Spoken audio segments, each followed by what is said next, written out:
The day before I was to leave the mission, I was coming out of a 7-Eleven, and this woman comes up to me and says, My brother would like you. I said, "Excuse me?" She quickly corrected herself and said, Oh, no, nothing like that. I need someone that can live in my house and keep an eye on my brother and son. And I know my brother would like you. I can tell you're homeless. Can I take you to lunch and talk to you? at which I said, "No offense, lady, I don't know you, so I cannot do it." To which she countered, My name is Pat, and tell you what, here is my phone number. Sleep on it, and just let me take you to lunch tomorrow. I agreed.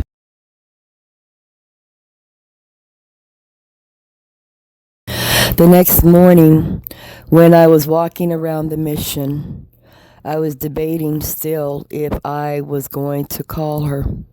Last night had been my last night at the mission, and I was unsure what I wanted to do, since it would be 30 days before I could come back. I just fell out of every category that offered help to women in my position. I was already sober, so I did not qualify for a sober living. I was not a battered wife or running from an abusive spouse, and the city of Las Vegas just didn't have adequate services. After breakfast, I checked out my belongings and headed for the gate. On the other side was Pat, sitting in her car looking at me. She got out of her light green lime car. She said, It has to be you. Can we please talk over coffee? as she puts a hot cup of coffee in my hand while grabbing my things. Not wanting to make a scene, since everyone from the mission was walking all around, I agreed and got in the car. She drove to a nearby park. She told me, I have seen you several times at different jam sessions with that man of yours that played the bass. You guys were a very noticeable couple. So when I saw you sitting outside the mission, God told me to take you home with me. it took 2 days of her coming back to find me around the mission area for her to be able to approach me. But when she described Ricky to me, to prove she had seen us at places like the Cellar and Joey's Tavern, I knew she was sent by God. I agreed to stay with her in Centennial Hills. The first thing she did was take me to the hospital out there because she was concerned about the swelling in my feet. I was there 1 week. Pat is a seamstress. She also cares for her younger brother, who is a victim of Agent Orange from 2 tours in the Vietnam War while serving in the Air Force. Her grown disabled son, who was injured in a car accident 39 years ago and was told he would only live 5 years. Why God has put me in this woman's life, I don't know. I remember back to when, with Ricky's prompting, I told God to lead and I'll follow back in March. And let me be a service where my God-given skills and gifts are needed.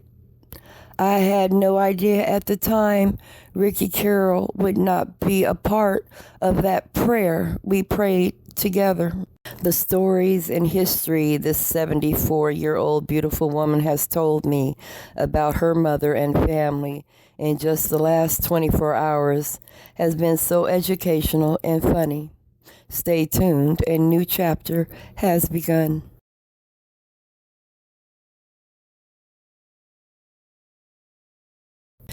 Hey babe, I'm doing what you asked. I reached out to the person you told me to. The rest is in God's hands. My living situation is wonderful.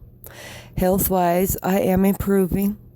Since I've been at Pat's house and helping others, my own health is getting better.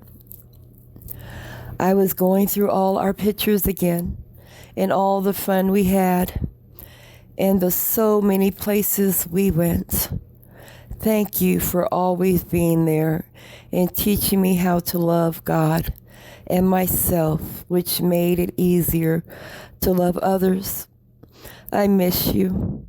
I miss the hugs and being held by you.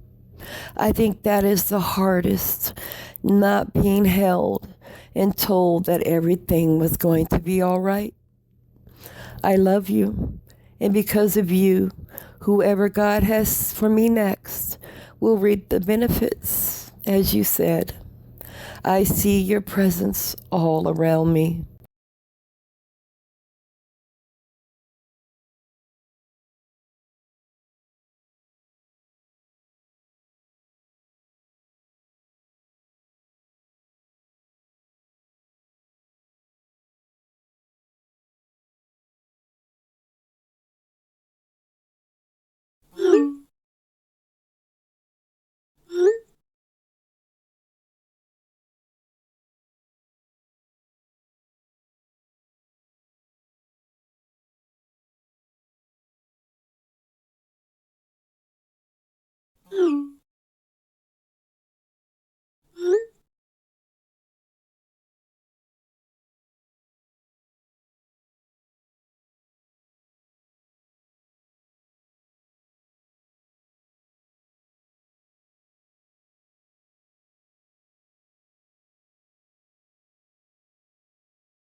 Hi, baby.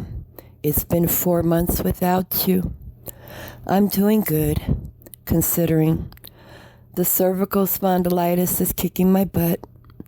They were going to do cortisone shots, but since I had kidney failure, they have to rethink it. I will find out on the 8th what the plan is. I also got 2 more doctors added to my already long list. One is a nephrologist or kidney doctor. The other, of course, is a mind doctor to monitor my anxiety meds. And they want me to possibly go back on the antidepressant, but I keep telling them I'm not depressed. One cool thing, my case manager actually comes and meets with me in person instead of once a month over the phone. They said they wanted to meet me instead of me just being a case file. My hearing is finally coming up in November. I think of all you sacrificed just so I could get to this moment.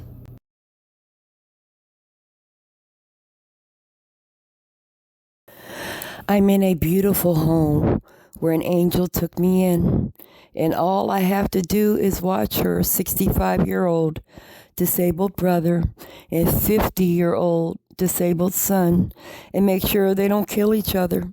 So basically, I sit and watch TV all day because that's all they do. I've started back on my crafts again. It helps keep the arthritis and nerve damage from making them stiff and hurting more. I still feel your presence, and I can hear your laughter. I've thought about dating like you wanted me to, but you have set such a high standard by teaching me that I'm worth nothing less than someone that would treat me like a queen. God is going to have to bring him like he brought you. I miss you and us being spontaneous and going to the jam sessions or walking down Fremont. I did take that walk by myself last month as part of closing our chapter. Not by choice, but it was one place I could blend in while living on the street without being kicked out if I needed to use the bathroom without buying something first. I love you.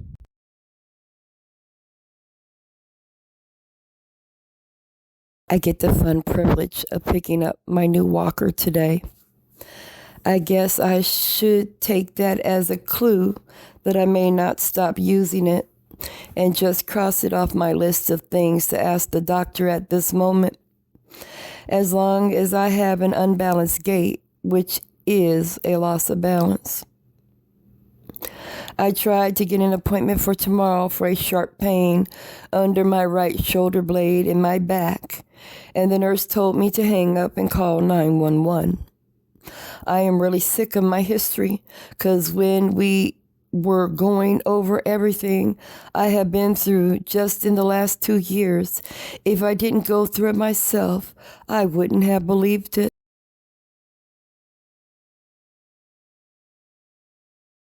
So far, I have been seen for heart attacks, heart murmur, vasospasms, edema, renal failure, slurred speech, carpal tunnel, arthritis, pinched nerve, cervical spondylitis, nerve damage, weakness in arms and hands, brisk reflexes, unbalanced gait, seizures, strokes, falling asleep while doctors are talking to me or walking, unknown allergic reaction, can't keep food down, anxiety, benign essential tremors, and they wonder why I have trouble sleeping. Thank God Dr. Singh is on rounds. He just left. When I told him they said I had a positive stress test, he did not believe it till he saw the results. He's doing the angio in the AM. Hopefully, if he can get a spot, otherwise at earliest spot. He put me back on nitro IV and saline and continued the Dilaudid, etc. He asked about Ricky, and I can tell it really hurt him to hear that he had passed. He loved and respected Ricky ever since the time he had called the police on North Vista Hospital for not letting him in the hospital. He is the doctor that diagnosed me with the spasms and has seen them in action, a rare sight, I am told. I had stress tests, now waiting on the results. They are still checking my blood sugar, so something is showing when they draw blood. The last time to check my blood, it was 69, and they made me drink 2 things of orange juice to raise it back up to 84. I get to order my food over the phone. I called a number, and they told me what kind of diet I'm on and what my choices are. So I'm waiting on a cheeseburger with all the trimmings, chicken noodle soup, and vanilla ice cream. Sounds really good because I'm hungry.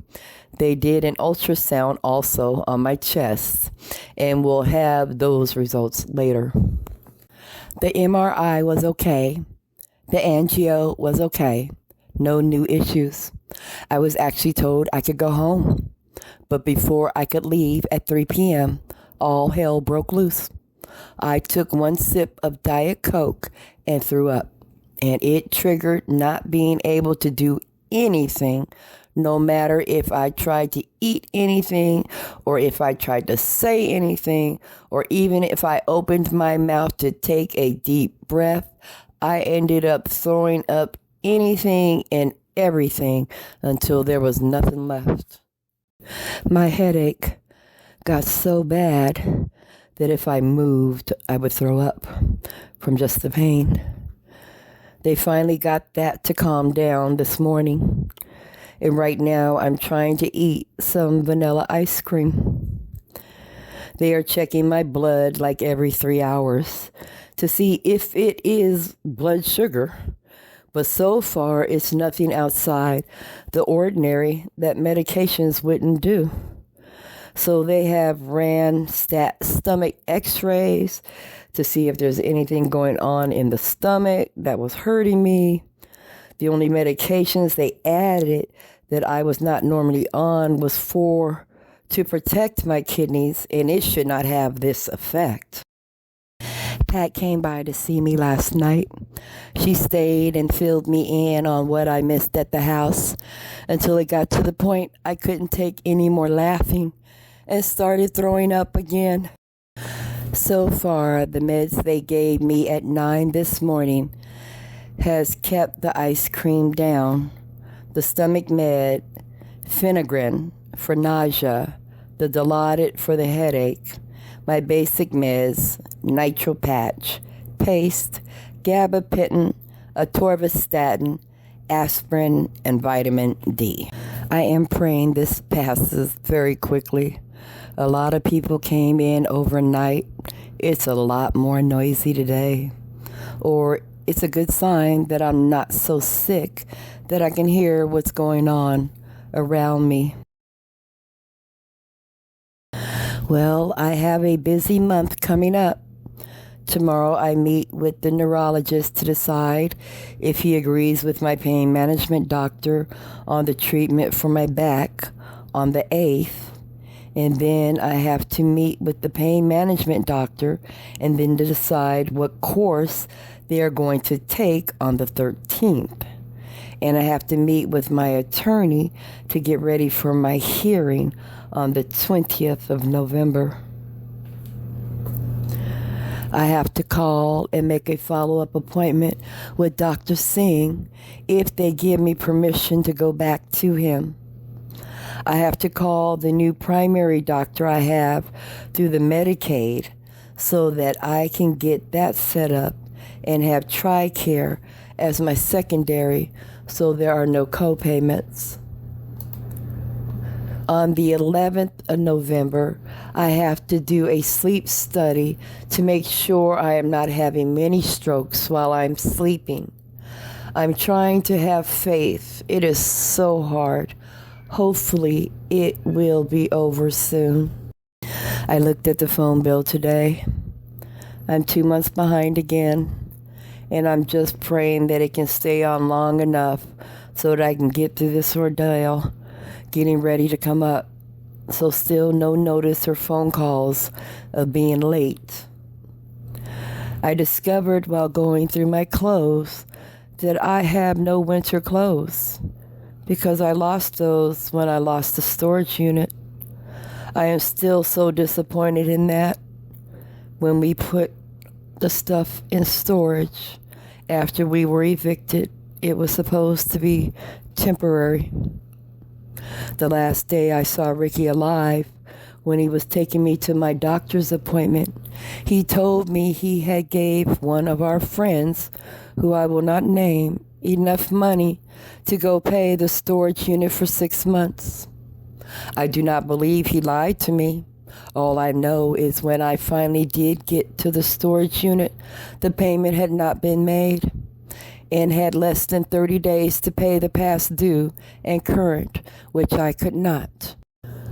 I was able to grab a few important items and walked away from everything else because I had nowhere to put it or carry. I need to stay healthy and get through this. The loneliness is starting to really kick in. I would just like to feel a genuine hug. The last time I hugged Ricky was May 19th, and I knew it would be the last, because he said, "You have to go on with your life without me." Days later, he was gone. Poof, no longer there. I was so mad at God. Why would you finally give me someone who treats me like a queen and take him from me? Every time I think of dating, the standards that I have of myself today, I can't think of anyone I know that would treat me the same. I'm a little nervous about the treatment for my back. I know God is walking me through this, carrying me most days.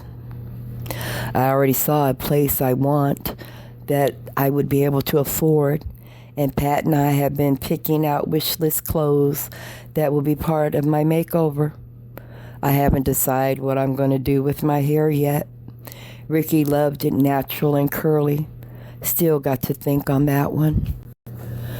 Well, can I throw in the towel now? My spine apparently is bad enough that I have to go to a spine surgeon. I also have to have the nerve test on my legs. They may start showing the same as my arms if not caught soon enough. The other back pain will continue to be managed by pain meds and relaxers. He did clear me to get the cortisone shots. And I also have to go to the hand specialist for the carpal tunnel, arthritis, and nerve damage. I got 5 more appointments added between now and December 3rd. I really was not expecting this. I hate the vicious cycle of the beast and other issues. I get the pain and try to wish it away until it gets so bad that eventually I give in and go to the hospital. And the only thing I can think about then is them getting rid of the pain. When I'm out of the hospital, I go through the vicious turmoil of withdrawal in my body, trying to get rid of the chemicals that they put in it. And I swear I'm never going to go back to the hospital again until once again the beast rears its head and I try to wish it away again, only to wait until the pain gets bad enough to where I have no choice but to go to the hospital and hope they'll do everything to stop it. It's a no-win situation. I thank God for Ricky. He brought me out of my shell. That is how I got the nickname Peanut. He taught me to be the queen I am today.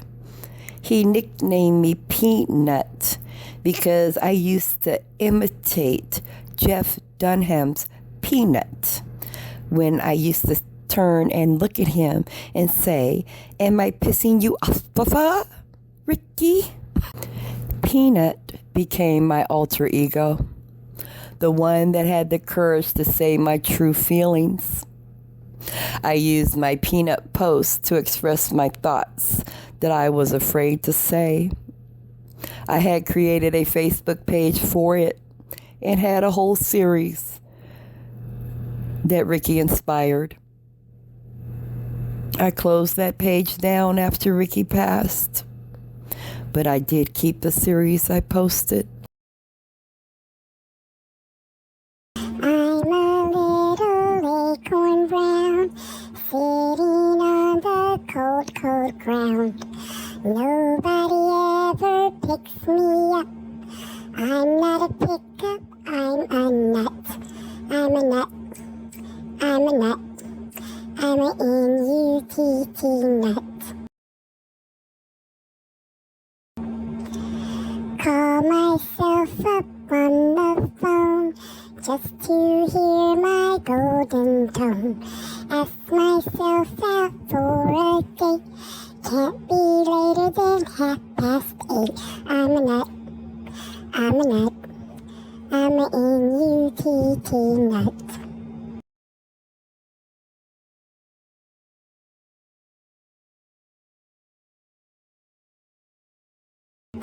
Love myself, I think I'm grand. When I go out, I hold my hand.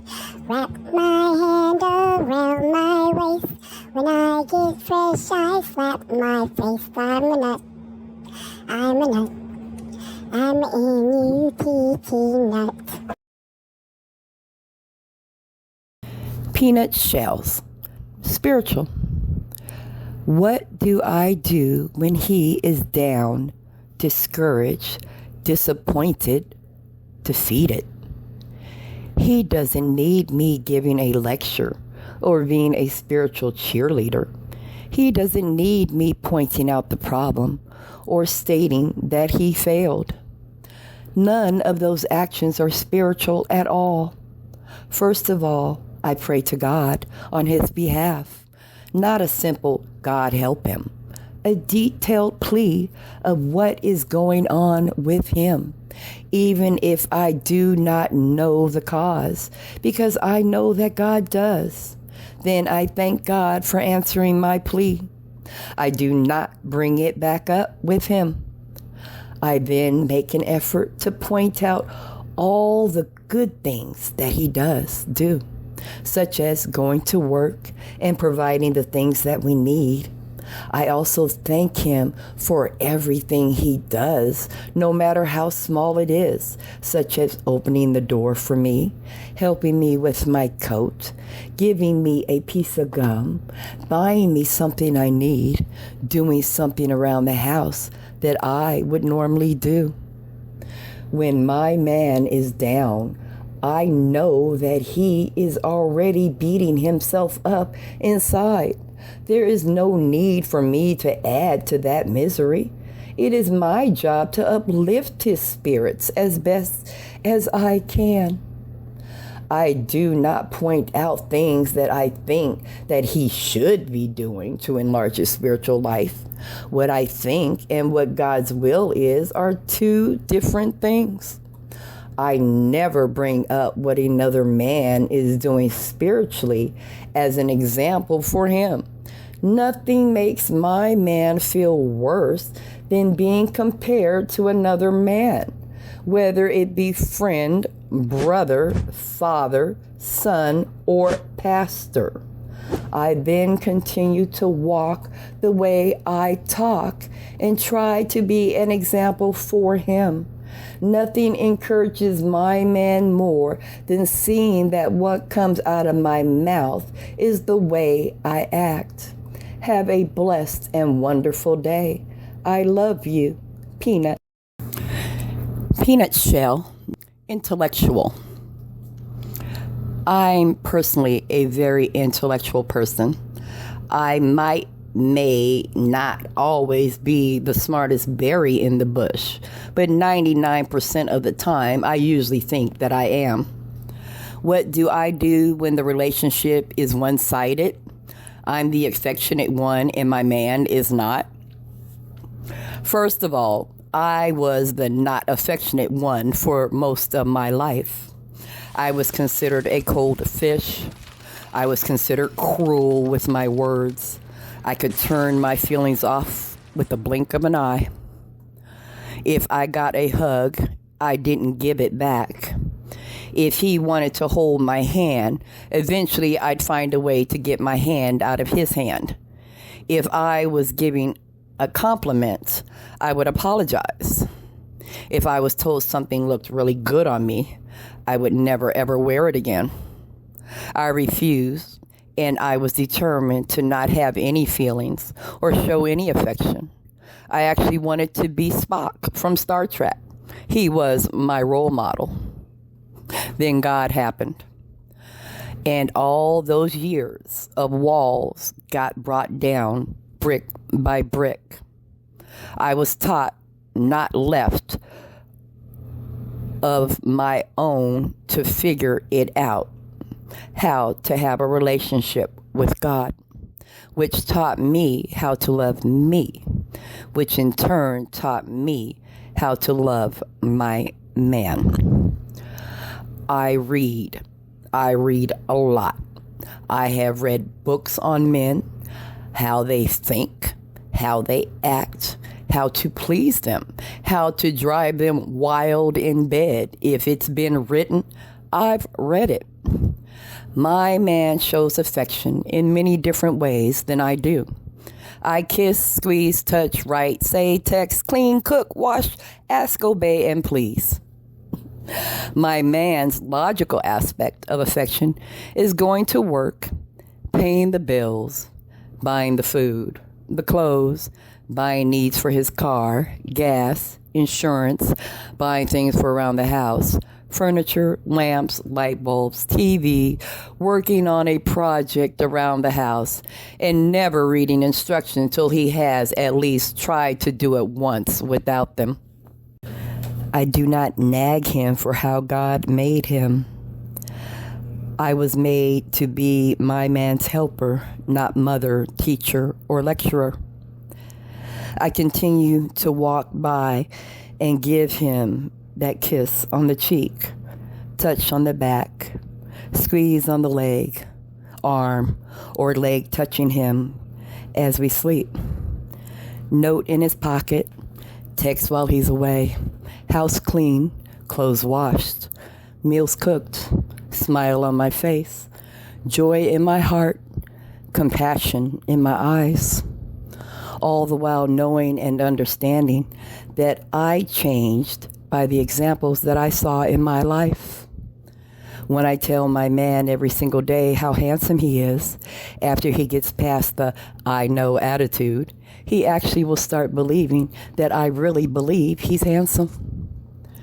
If I tell my man how thankful I am for the things that he does for our home, he becomes more than willing to do more for our home.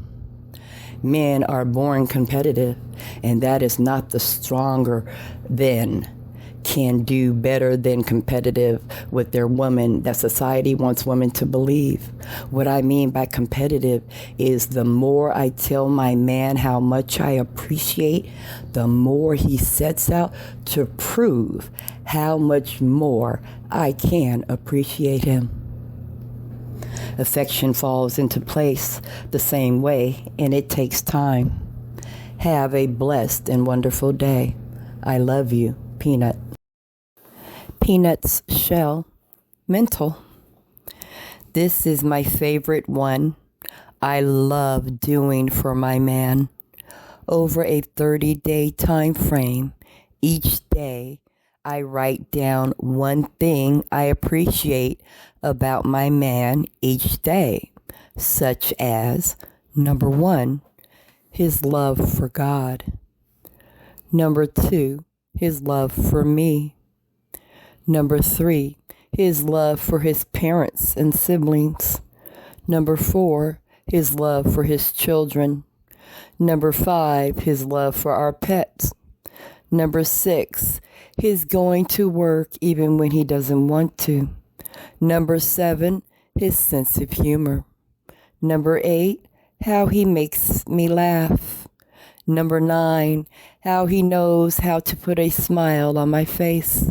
Number 10, the way he tells me he appreciates me. Number 11, a thank you for choosing me to be the woman he wanted. Number 12, his honesty. Number 13, his faithfulness. Number 14, his telling me to get up and go to bed when he sees that I'm tired. Number 15, his saying thank you for such things as me cooking him dinner, washing and drying his clothes, keeping the house clean. Number 16, his asking my opinion of things.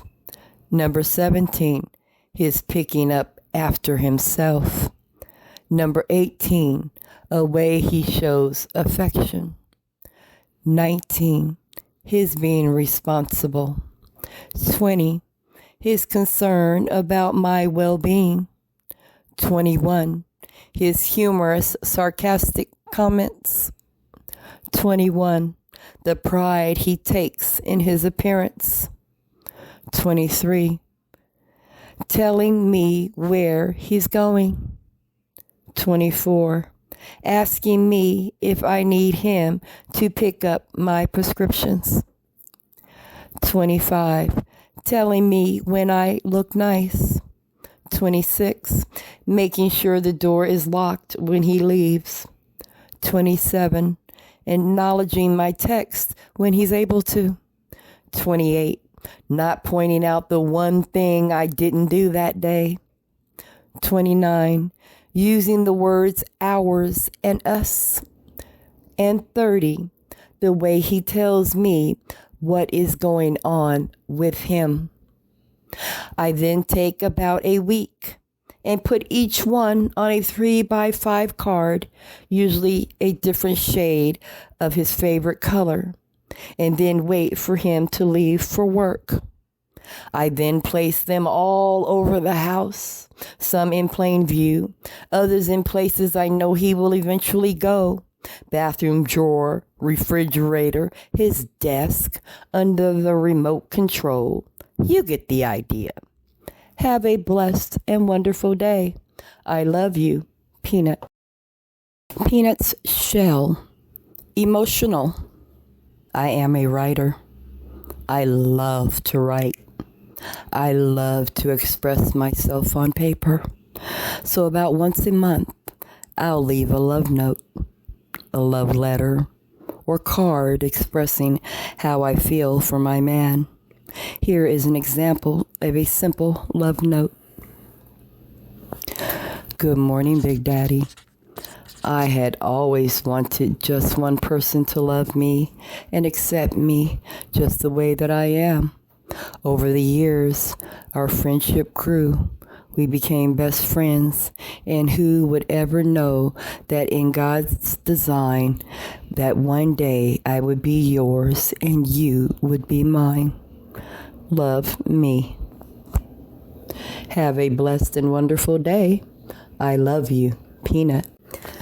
Peanut's shell. Emotional. Part 2. I hate negativity. And from my personal experience, nothing will break my spirit faster than hearing only negative remarks from a man. Example, house is clean except maybe one thing I didn't get to. And that is the one thing that he'll point out. I didn't get to go somewhere because I wasn't feeling good. And that would be the one thing they would complain about. I mean, real petty stuff. One of my favorites was I had used a smaller and taller pot to fry something because there was no deep fryer and I needed the depth instead of the wide frying pan. I personally do not tolerate this form of mental abuse anymore. Yes, I have been spoiled. Ricky praised everything, no matter how little I got done, because he knew I had made an effort, and he taught me you get more with praise than you do with complaint. He used to always say, My sponsor says, instead of complaining about it, do it yourself. which was our inside joke because we have the same sponsor.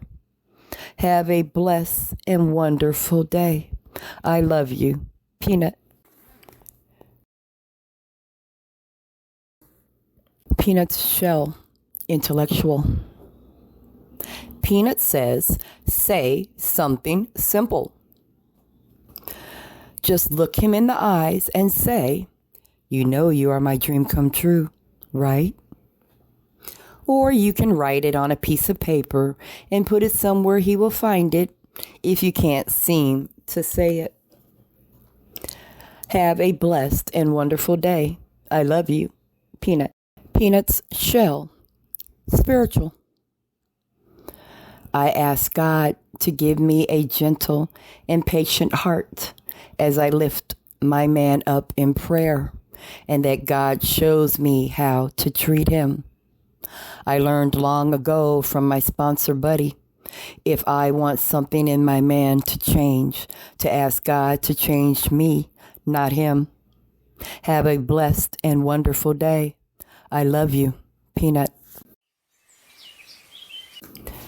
Peanut's shell, mental. Every morning, I ask my man if there is anything I can do for him today. Most of the time, the answer is no, but it lets him know he is on my mind. And occasionally, I'll get a phone call during the day because he has thought of something I can do for him. Have a wonderful and blessed day. I love you, Peanut. Peanut's shell, emotional. Just a note to say, each day I fall in love with you all over again. I am a very physical seen woman when it comes to my man. I can watch him for long periods of time. If my man is dressed nice, I will tell him so. And I'm not talking about lime green suits with matching shoes or every shade brown in one outfit. Those do not look good to me. That I can't stand. My man takes pride in how he looks. Clothes cleaned, ironed, matching, fits right. And if he smells good, I'll follow him around the house. I notice instantly if something has changed, such as he shaved, haircut, not feeling good, etc., and say something right away. I love watching him work with his hands and watching the muscles from his hands move up his arm. A couple of weeks ago, he was changing the light in the ceiling while I was holding the chair he was standing on. Having a man that takes pride in doing things he can do around the house, but doesn't boast about it is very sexy, because it leaves it open for me to be able to tell him what a great job he does. Have a blessed and wonderful day. I love you, Peanut. Peanut's shell, spiritual. Feed his spirit by telling him, God must really love me to give me a man like you. Have a blessed and wonderful day. I love you, Peanut. They said my injuries are from my track and field days. Long jump, high jump, and hurdles. All bad for the back. If I knew then this would happen, I still would do it. It's not every day you can represent a state like I did Washington State in the Jesse Owen games. Get to meet him and shake his hand after he put those 2 gold medal ribbons and that 1 silver medal ribbon around my neck, so I have no regrets. I hate when I can't sleep. My natal birthday is coming soon, and every year at this time, I reflect back over the last year. Did I complete any goals? Did I grow in my relationship with God? Did I give 110% in everything I did? Did I attempt to love all of God's children? Even though this last year did not go as planned, I lost everything. But I found peace and joy from God that has kept a smile on my face most of the time. Even when I stayed at the mission, one of the staff said, "You're the happiest homeless person I have ever met." I just put that in the same category as the one my daughter says. "Mom, you are the healthiest sick person I know." That became a running joke because I'm always come out of the hospital looking like I'm coming from a week at the spa instead of the ICU. Praise God. What they do not understand was God had placed me there because that is where I first met Ricky, and that is where his homegoing was held. And for 7 days, I had to sit in that chapel as part of closing the chapter of my journey with Ricky. Now I get the pleasure of seeing where God is going to lead me. I can't wait.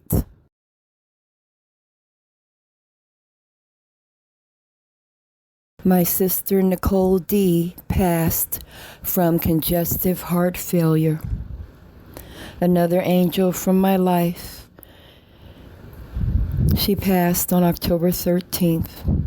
I will miss her very much.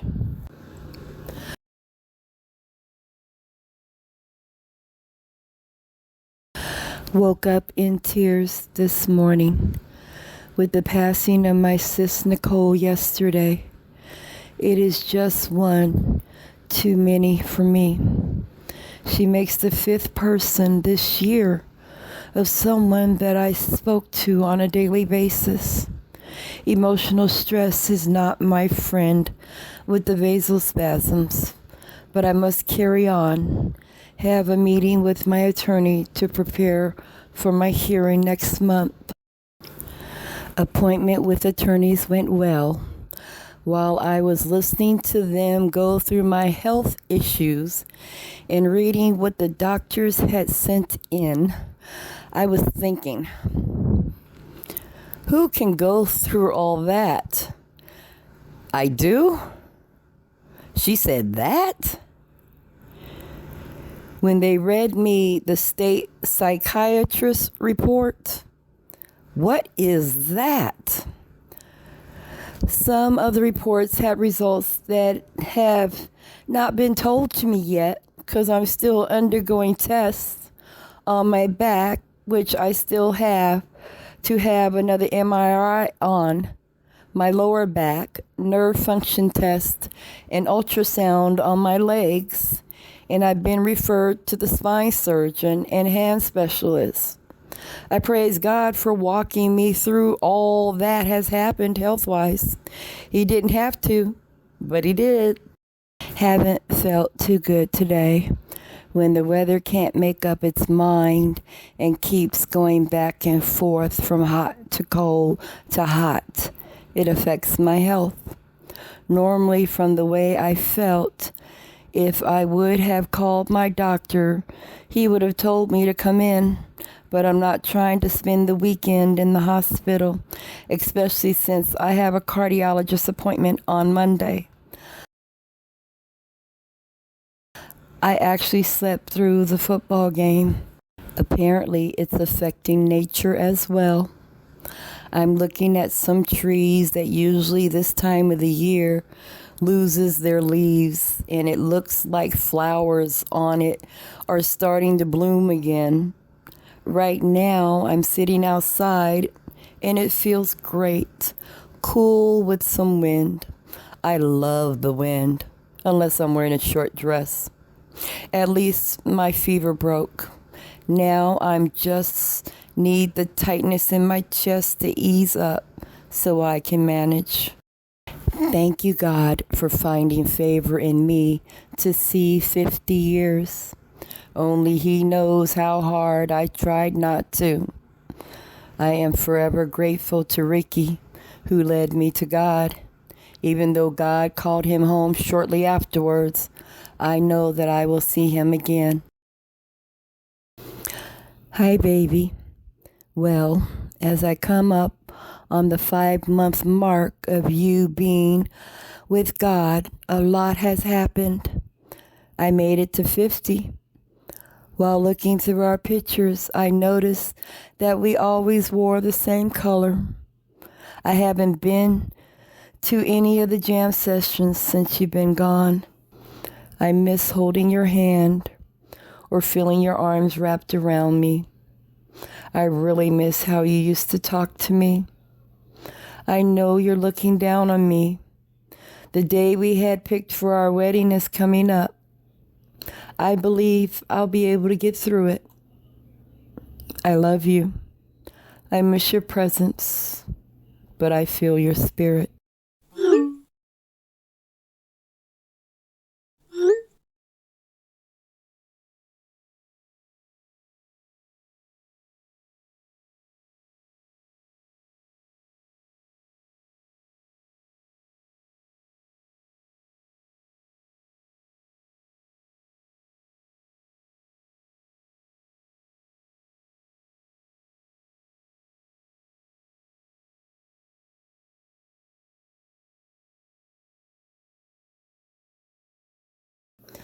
On way into town, looking forward to seeing my friends.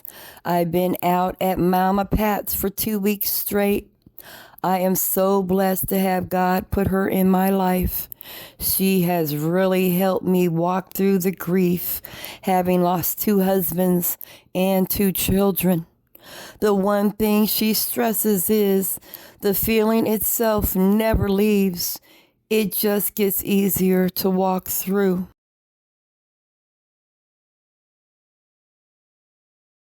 Not doing too good today emotionally. Today is the 5th month since Ricky passed, and it hit me like a ton of bricks. I literally don't think the tears have stopped since the clock hit midnight. Every other day of the month, I have to ask what day it is, not the 27th. This time, my chest is tight, which is not good when you have a heart condition, because the number one thing to avoid is stress, which is an oxymoron because I can get stressed thinking about the word. My ears and nose are now stuffy from all the crying, and I feel like I'm in a tunnel on top of that. I really hope one of my case managers do not have a reason to call today, because they would definitely want me to go to the regular hospital to make sure my heart is okay. Then the head hospital, because I'm not coping well. Then they have been on me every month when they come for our monthly meeting. They are amazed that I am coping with first the health and 29 hospital admissions. Then Ricky's passing, being homeless, losing storage shelter of everything but the stuff I had with me and at my sponsor's house. Finding out that ones I thought were my friends really were not. New health issues with my back. It just seems to never stop. We were going to get married on our anniversary, November 8th. So I know that it is in the back of my subconscious. I have also noticed the little signs of envy at other couples and people getting married. I don't know, and that is a really good place for me to be. I woke up this morning with chest pain that was radiating to my jaw. I have been off 2 of my medicines since the 25th for the surgical procedure on the 3rd for the cortisone shots. I am so tired of doctors and tests and medications. I have that nerve test and ultrasound on my legs this afternoon, praying that it won't be what he's looking for, which I am not sure what it is, because he said so much that I missed it, because I think my mind stopped listening when he said spine surgery. It's the same test he did on my arms, and I didn't like the results from that. He said that I had carpal tunnel and arthritis in my right hand, arthritis in the right side of my neck, a pinched nerve in the left side of my neck that is affecting my left arm and hand, and nerve damage in my left hand.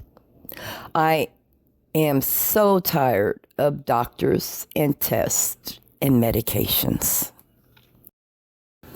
Since I'm the youngest patient, my neurologist has a walker sitting in the waiting room sucks. Other patients just stare at me, trying to guess what's wrong with me. I try to control my tremors, but my hair actually shakes too. I love it, and I want to say something to them so bad, but I can't. At least nothing nice. Doing a little better this morning. At least the nerves have stopped acting like I'm being tortured with electricity. I love getting hate mail, especially from someone that has no idea what's really going on with me. My ex-husband, Alan, sent me this lovely message. I'm not making amends. Instead, I seek justice and the spiritual principle that says if a man won't work, he don't eat, make pies, get a job, get a clue, quit begging, show some self-respect. He's just mad because he was told he cannot remove me from his health insurance. I pray that God gives him everything he desires in life.